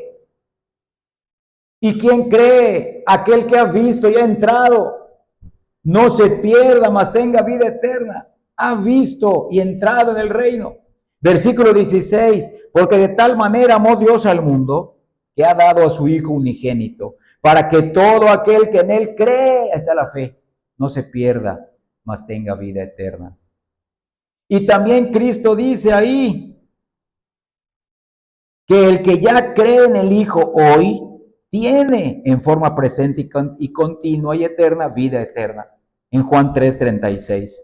Juan 3:36. El que cree en el Hijo tiene ya vida eterna. Entonces vean, regeneración para creer en Cristo. ¿Y qué significa creer en Cristo? Ya no creo que yo puedo salvarme. No es yo y Cristo. No es mi esfuerzo y le doy una ayudadita a Cristo para que me salve. No, no me necesita. Lo que Él hizo es suficiente. Su obediencia, su perfección a la ley, su muerte por mis pecados. Y el aval, su resurrección. La seguridad, Él ya está en el cielo y hacia allá vamos. Porque Él vendrá a buscarnos y nos llevará cielos nuevos y tierra nueva. Entonces, Cristo también enseñó que los que no creen, no creerán nunca, es verdad, serán responsables de ello y serán condenados por su falta de fe y arrepentimiento, pero porque no son sus ovejas. Y dime, ¿quién merece ser su oveja? Nadie, es de gracia, es algo gratuito. Pero los que no creen porque no son de sus ovejas. Y eso está ahí mismo en Juan, en el capítulo 10, versículo 26. Juan 10, 26 dice, pero vosotros no creéis. Y le está hablando a gente religiosa, gente que iba a un templo de manera constante, que leían el Antiguo Testamento, gente que servía externamente a Dios. Miren, ustedes no creen en quién, no creen en mí. No creen en lo que yo voy a hacer, porque no sois de mis ovejas, como os he dicho. Nunca podrán, pero son culpables de ello. Versículo 27, mis ovejas oyen mi voz, y yo las conozco y me siguen. Y yo les doy vida eterna, y no perecerán jamás, ni nadie las arrebatará de mi mano. Mi Padre que me las dio es mayor que todos, y nadie las puede arrebatar de la mano de mi Padre. Y versículo 30, yo y el Padre uno somos. Estamos de acuerdo en esto. Y estamos actuando en conformidad a esto. El Padre lo eligió y yo vine a realizarlo. Y solamente por ellas voy a morir. Y ellas serán resucitadas espiritualmente de la misma manera que Lázaro fue resucitado físicamente. Recibirán vida para que me sigan, véanlo. Recibirán vida para que crean. Por eso dice el apóstol Pedro en 1 de Pedro 1:5, son ustedes guardados para esta herencia por el poder de Dios, que ya les eligió, les regeneró y envió a Cristo a morir por ustedes, pero su fe también es la garantía. ¿Tienes esa fe? Tengo esta fe. No es, algún día la voy a tener, no, entonces esa herencia no es para ti hoy. Quizás eres de los que no eres oveja de Dios. Hoy tienes esa fe. Por eso es la garantía personal, porque podemos hablar de la doctrina de la herencia celestial, los tiempos escatológicos, podemos hablar de escatología, miren cómo va a ser el cielo, qué bonito. Sí, pero ya tenemos esa promesa en nosotros, no cumplida, pero ya creída. La podemos esperar con gozo, con esperanza, valga la redundancia, esperarla con esperanza, gozosa. ¿Ya tenemos esa fe? ¿Ya Dios nos dio esa garantía? Entonces, el apóstol Pablo también declara el hecho de que ninguno de los hermanos espirituales de Cristo perecerá. Véanlo, en Romanos 8. Ninguno de los hermanos espirituales de Cristo perecerá. Romanos 8, 35 y 37. Leemos el 35 y nos brincamos al 37. Dice, ¿quién nos separará del amor de Cristo? ¿Tribulación o angustia o persecución o hambre o desnudez o peligro o espada? Versículo 37. Antes, en todas estas cosas, somos más que vencedores por medio de aquel que nos amó. Entonces, hermanos, vean esto. Sin embargo, todavía queda la pregunta, ¿cuál es el medio principal usado por el poder de Dios para preservarnos de manera personal para entrar en su herencia y gozarla? A quienes el poder de Dios protege mediante la fe. La fe es el medio por el cual Dios nos preserva. La fe es el medio por el cual se nos preserva y el medio por el cual nosotros perseveramos. Porque Dios nos preserva, pero nosotros perseveramos. Los elegidos de Dios, nacidos de nuevo por el Espíritu Santo, son protegidos, son guardados o puestos a salvo en medio de los muchos peligros que enfrentan y son cuidados por el poder de Dios.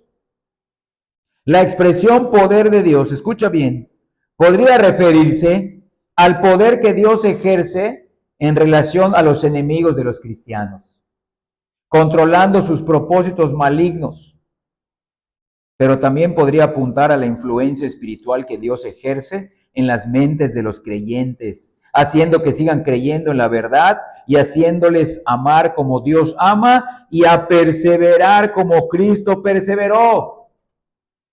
Y eso está escrito, mira, segunda a los tesalonicenses, en el capítulo 3. Dios nos guía a que continuamente aprendamos a amar como Él y a tener perseverancia, esfuerzo y paciencia, como dice acá. Segunda a los tesalonicenses, capítulo 3, en el versículo 5. Y el Señor encamine vuestros corazones, miren, al amor de Dios y a la paciencia de Cristo. Véalo. A la paciencia de Cristo. Ahí está la responsabilidad. Sí, Dios lo hace. Sí, pero tú tienes que amar. Tú tienes que ser paciente. Amar como Dios y ser paciente como Cristo. Él te va a capacitar, pero tienes que hacerlo gradualmente, poco a poco. Mira ahora la exhortación a Timoteo, segunda a Timoteo en el capítulo 1, versículo 13 y 14. Estas exhortaciones se le pueden hacer al creyente verdadero, al que ya tiene la fe. Y más si se dice maduro, y más si se dice que tiene muchos años en la fe. Más comprometido está. Segunda a Timoteo 1, 13 y 14. Retén la forma de las sanas palabras que de mí oíste, en la fe y amor que es en Cristo Jesús. O sea, la fe y el amor de Cristo Jesús. Teniéndola en Cristo, claro. Bien, guarda el buen depósito por el poder del Espíritu Santo que mora en nosotros. Claro, no dice poder, pero puedes guardarlo por el Espíritu Santo que mora en nosotros. Entonces, miren, soberanía de Dios, responsabilidad humana. Véanlo. No nos exime de luchar, de pelear, de esforzarnos. En esto no se puede ser perezoso. Se los dije la semana pasada o hace 2 semanas. En un sentido, nuestro avivamiento constante está en nuestras manos. Nadie puede vivir mi vida cristiana por mí. ¿Cuántas veces voy a pedir que intercedan por mí? Todo el tiempo. ¿Y cuándo yo voy a tener una vida de oración? ¿Cuánto voy a necesitar que estudien otros por mí? Yo solamente estoy escuche y escuche. ¿Y cuándo yo voy a estudiar por mi cuenta para conocer más a Dios, para tener más comunión con Él? Entonces, hermanos, lo más probable es que el apóstol Pedro, en Primera de Pedro 1:5 se refiere a esto último, ya que añade mediante la fe. O sea, el poder de Dios es la influencia que ejerce en las mentes y en los corazones de los creyentes para que ellos sigan creyendo en la verdad, sigan procurando amar como Dios y a perseverar y a tener paciencia como Cristo. Es decir, Dios hace que el cristiano persevere en la fe y de esta forma lo guarda de caer y hace que conserve tanto el estado interno como el carácter externo. Véanlo, el estado interno regenerado y el carácter externo gradual que se va generando en el creyente, en el caminar, que son absolutamente necesarios para poder gozar en el futuro de la herencia celestial. Vean en Filipenses capítulo 1, vean esto, Filipenses 1:6. Aquí vamos a leer solo la soberanía de Dios. Filipenses 1:6, estando convencido de esto, que el que comenzó en vosotros la buena obra, en la regeneración del Espíritu Santo, la perfeccionará por su mismo Espíritu hasta el día de la segunda venida de Cristo. Esto es algo de la soberanía de Dios. Sí, pero vean ahora cómo nos involucra Pablo en esta misma carta a todos los creyentes. Ahora en el capítulo 2, versículos 12 y 13. Filipenses 2, 12 y 13. Por tanto, amados míos, ya no solamente amados de Dios, queridos amados míos, dice Pablo, como siempre habéis, miren, obedecido. ¿Quién obedece? El creyente.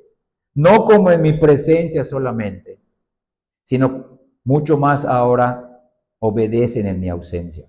Ocúpense en la salvación que ya tienen, miren, con temor y temblor. ¿Por qué lo pueden hacer? Porque Dios es el que en vosotros produce así el querer como el hacer, por su buena voluntad. Son preservados por el poder de Dios mediante la fe. Hermanos, la vida cristiana no es negligencia.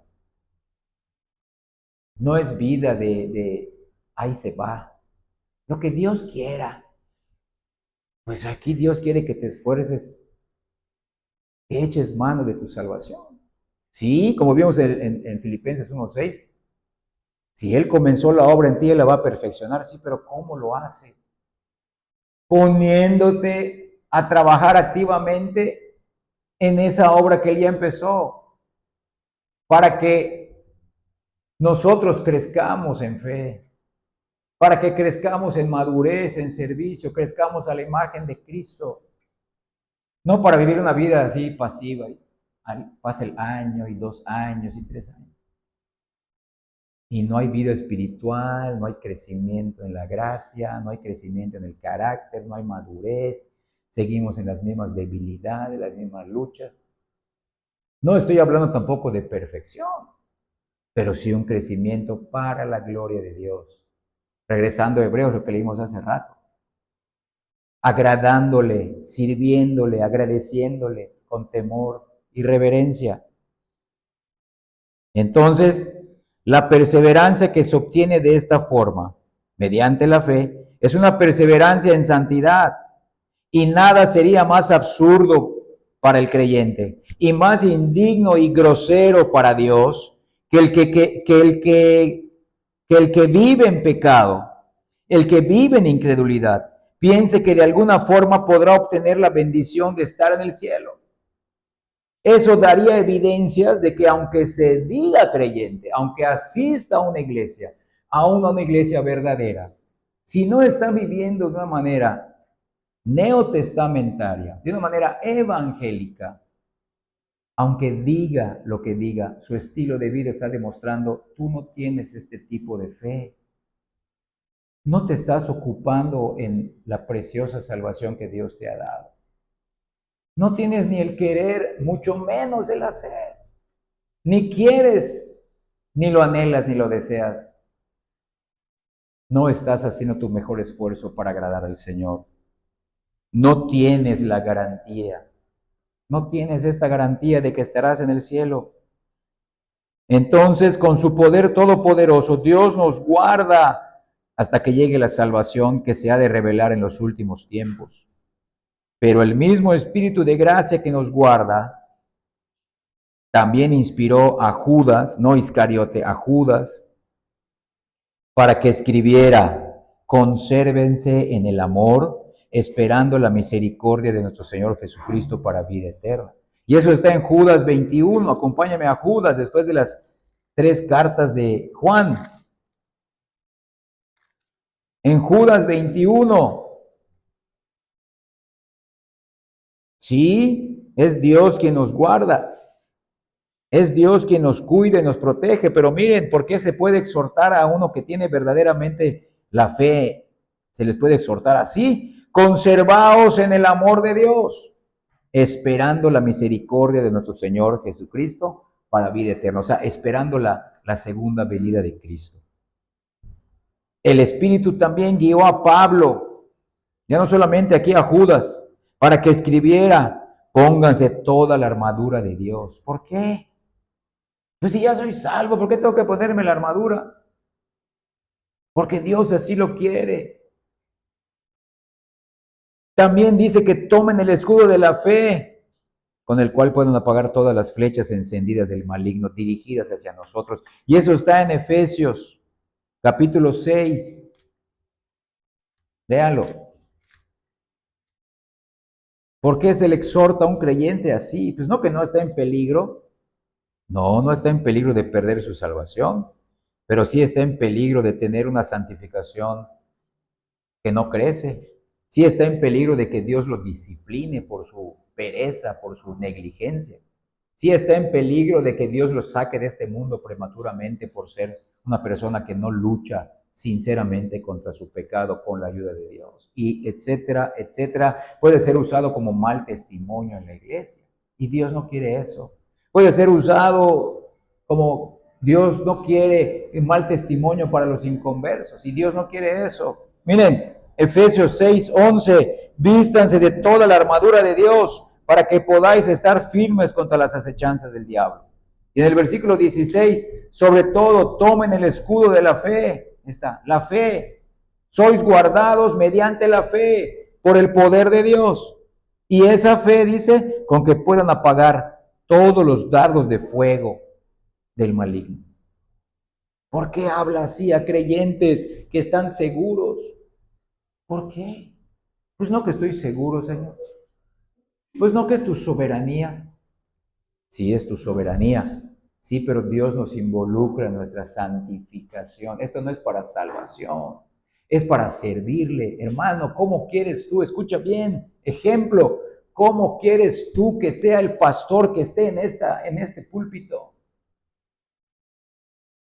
Tenemos un pastor en Tizimín porque pertenecemos como misión a la iglesia de Tizimín. Pero ¿cómo te gustaría cuando seamos ya una iglesia independiente local, responsables, los creyentes bautizados ante Dios?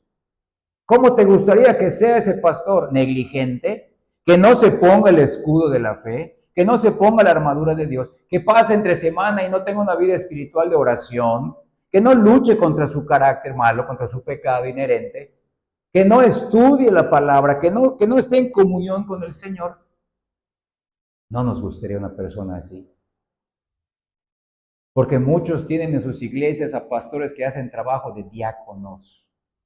Y el diácono es el que se involucra en las cosas físicas, en la mesa del Señor, o en todo lo que se necesita para cuando se celebra la cena del Señor, en la mesa de las viudas y de los huérfanos de la iglesia, y en la mesa del pastor.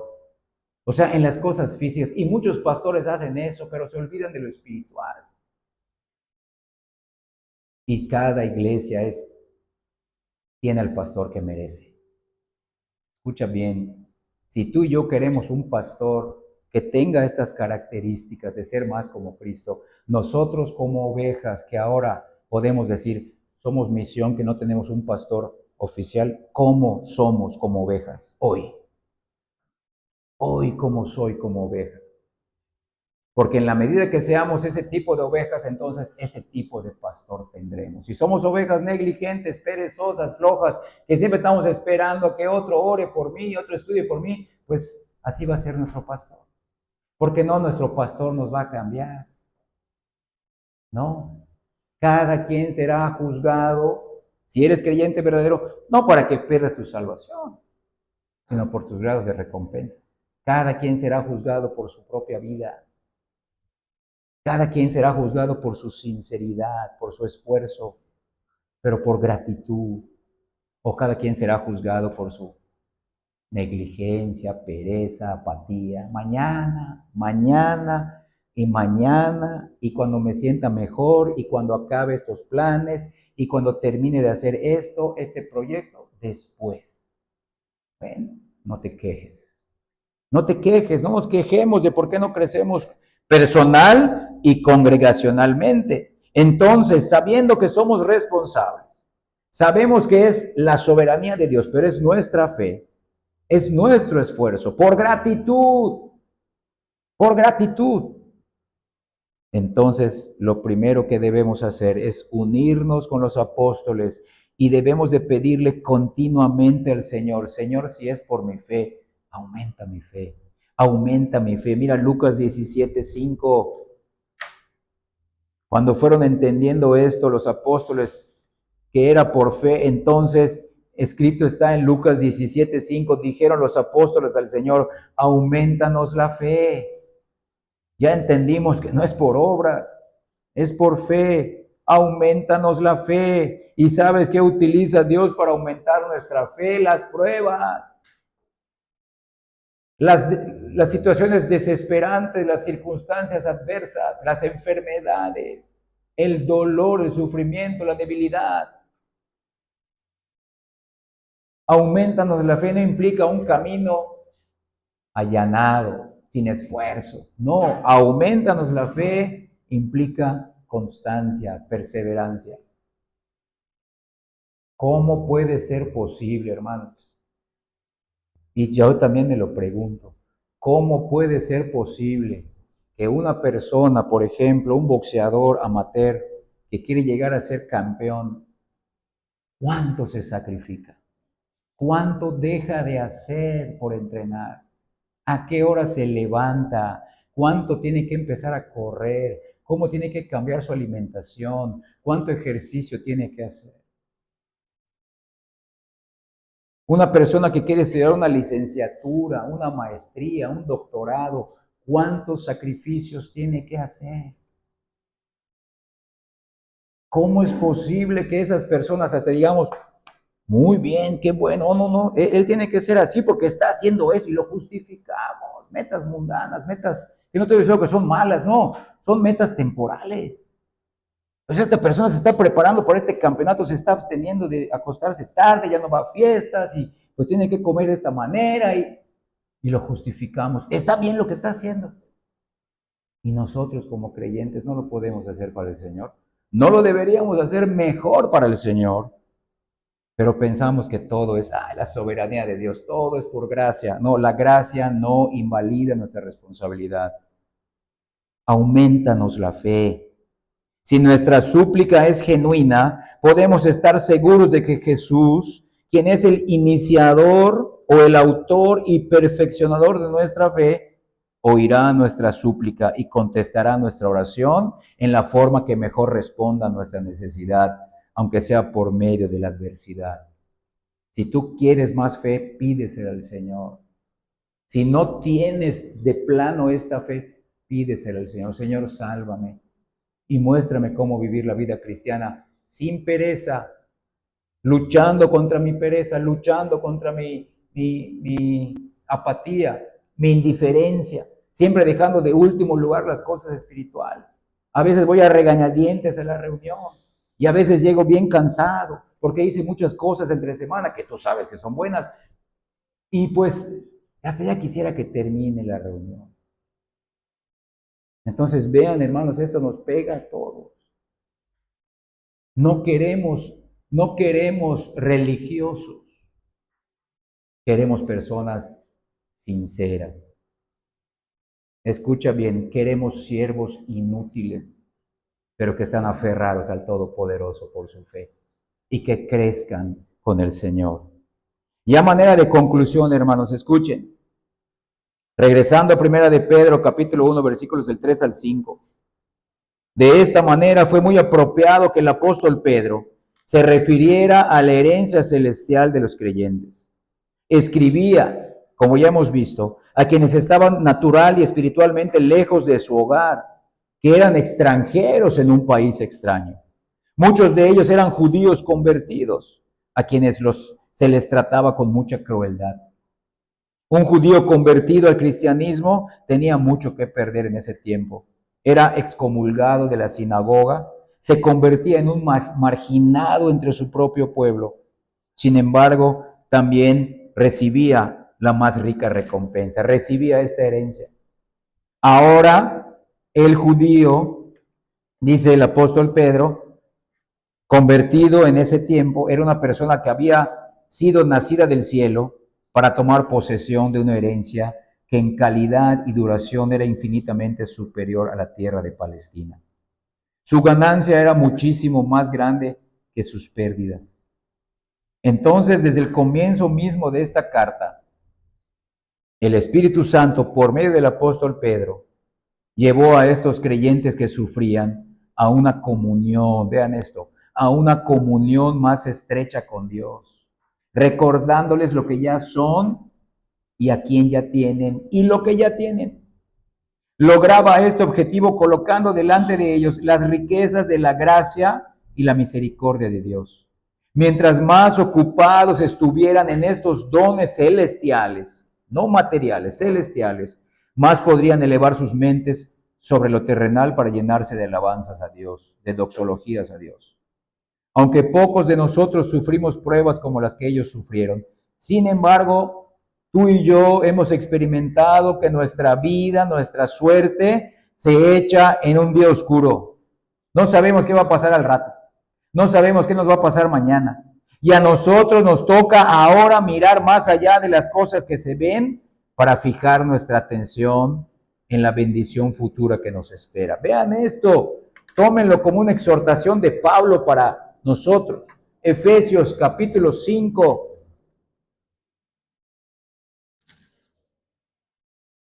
Vean esto, hermanos. En Efesios 5, los versículos del 15 al 17, mira, dice, mirad, pues, con diligencia cómo andéis, no como necios, sino como sabios. Vean esto, aprovechando bien el tiempo. Voy a cambiarte la palabra, redimiendo bien el tiempo, porque los días son malos. Por tanto, no sean insensatos, sino entendidos de cuál sea la voluntad del Señor. ¿Por qué dice aprovechando bien el tiempo? Si ya somos salvos por gracia, ya Cristo murió por mí, ya soy regenerado, ya el Padre me eligió. ¿Por qué dice aprovechen bien el tiempo? No vivan como necios, sino como sabios, para que entiendan la voluntad de Dios. O sea, tenemos que llegar a ser aquellas personas que Dios quiere que seamos, no seguir siendo las personas que tú y yo queremos ser. Eso significa la voluntad y no movernos de ahí, no ir más allá de la voluntad de Dios. ¿Qué significa? Señor, yo solamente quiero hacer lo que tú quieres que yo haga, no lo que otro tiene que hacer, ni querer hacer más de lo que tú quieres que yo haga. Y permíteme no hacer lo que tú no quieres que yo haga. Véanlo, no hacer de más, pero no hacer de menos. Lo que Dios quiera. Eso significa, busquen al Señor, aprovechen el tiempo, oren, canten, llénense de la palabra que dice el resto del capítulo. Y al final, luchen contra el diablo. De esta manera, oren incesantemente. ¿Por qué lo dice? Pero todo eso se dice al final de las cartas. Siempre empiezan con doctrina, la gracia, la misericordia, qué se hizo, ya está todo hecho, ya está preparado el banquete, vengan. Pero ese es el estilo de vida de los creyentes. Ese es el camino de la santidad. No es la pereza, no es la negligencia, no es perder el tiempo. Pero aquí no está hablando, escucha bien, no está hablando de cosas pecaminosas, como les he dicho. No perder el tiempo en cosas buenas, véanlo, el trabajo, la familia, los quehaceres, el entretenimiento, los paseos. No pierdan el tiempo, denle su justo lugar, pero que no sea invertido su tiempo más en esas cosas. porque esas cosas no te ayudan a conocer bien la voluntad de Dios. Y también se lo dijo a los Colosenses, Colosenses 4. Colosenses capítulo 4, versículo 5. Ahí sí dice redimiendo, pero es lo mismo, aprovechando. Colosenses 4, 5. Andad sabiamente para con los de afuera, aprovechando el tiempo. Acá, redimiendo el tiempo. Véanlo. ¿Qué significa andad sabiamente con los de afuera? Al final, versículo 6, pues hablándoles el evangelio, pero no cayendo en los ritmos de ellos, no cayendo en las dinámicas de vida de ellos. Véanlo. Aprovechen bien el tiempo cuando estén con los de afuera. Háblenles el evangelio. Sé un modelo de un verdadero creyente. No te conformes a su estilo de vida. El inconverso, ¿qué quiere? Siempre está planeando en viajar, qué voy a hacer mañana, cómo me voy a ocupar, qué tengo que hacer, cómo divertirme, cómo ganar más dinero. Y hasta cierto punto el creyente puede pensar en ello y tenemos que hacerlo porque somos creyentes y tenemos un trabajo y responsabilidades, pero no todo el tiempo. ¿Y dónde queda la oración? ¿Y dónde queda congregarnos? ¿Y dónde queda descansar? ¿Y dónde queda cuidarnos para servir mejor al Señor? ¿Dónde queda estudiar? ¿Dónde queda evangelizar, servir? Todos, no unos cuantos, no de la misma manera, no con la misma madurez, pero todos, en su medida, en su contexto. Entonces, puesto que Dios nos ha preparado tal bendición, deberíamos glorificarle en adoración genuina y hasta el final de nuestras vidas apegarnos a sus promesas, pero por medio de la obediencia a la fe. Porque no solamente es Dios te da una fe y tú la usas como quieras. Yo voy a hacer mi cristianismo como mejor me acomode. No, hay reglas establecidas en el Nuevo Testamento, porque el Nuevo Testamento interpreta el Antiguo. Y el Nuevo Testamento se interpreta con el Evangelio. Mira Romanos, último versículo. Romanos 16, versículo 26. Hay una fe que se tiene que obedecer. No es la fe que tú quieres, no es la fe que yo quiero. No es la fe a mi modo. No es el cristianismo a mi manera. No, véanlo. Romanos 16, 26. Pero que ha sido manifestado ahora, hablando de la revelación del Evangelio. Se ha manifestado ahora y que por las escrituras de los profetas, según el mandamiento del Dios eterno, se ha dado a conocer a todas las gentes para que esa fe que te cuida mediante el poder de Dios, tú y yo la tenemos que obedecernos para vivir como queremos, para la obediencia, para que obedezcan a la fe o para que obedezcamos a Dios por medio de la fe en Cristo. Entonces, esta fe nos fue dada para que vivamos como queremos, para que queramos planear momentos que nos den felicidad y alegría y siempre prosperidad y salud. No, hermanos. Eso sería caer en el carismatismo. No. Hermanos, esta herencia celestial es futura, pero ya nos pertenece por la fe en el Señor Jesucristo. Es una herencia planeada y elegida por el Padre, comprada y pagada por el Hijo y mostrada a nosotros de manera personal por el Espíritu Santo. Lo mejor para nosotros está preparándose en el futuro y será algo seguro y eterno por algo que lo hizo posible en el pasado, la muerte de Cristo. Este acontecimiento futuro, esta herencia futura, es segura por lo que sucedió en el pasado, la muerte de Cristo. La vida, la muerte y la resurrección de Cristo son la garantía de la realidad futura de nuestra herencia celestial eterna. Qué maravillosa bendición saber que llegará el día en que viviremos para siempre en la presencia de nuestro bendito y trino Dios. Escucha bien, sabremos que llegará el día en que viviremos para siempre en su presencia favorable de este Dios trino. El cielo es un lugar maravilloso solamente porque nuestro Dios trino está ahí. Y Dios envió a su Hijo al mundo para salvar a los pecadores y para llevarlos a su presencia favorable y bendita. ¿Cómo debemos responder a esta gran obra a favor nuestro? Hoy, ¿cómo vamos a responder hoy? ¿Cómo nos estamos preparando para ese eterno encuentro con nuestro Dios? Pensar en el futuro mueve mi presente, cambia mi presente.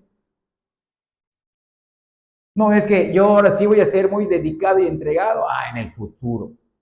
En el futuro sí voy a estar adorando a Cristo, sirviendo. ¿Y ahora cómo? ¿Cómo nos estamos preparando? ¿Cómo debemos de responder a esta gran obra a favor nuestro? ¿Cómo estamos viviendo hoy sabiendo que nuestro reino está en los cielos?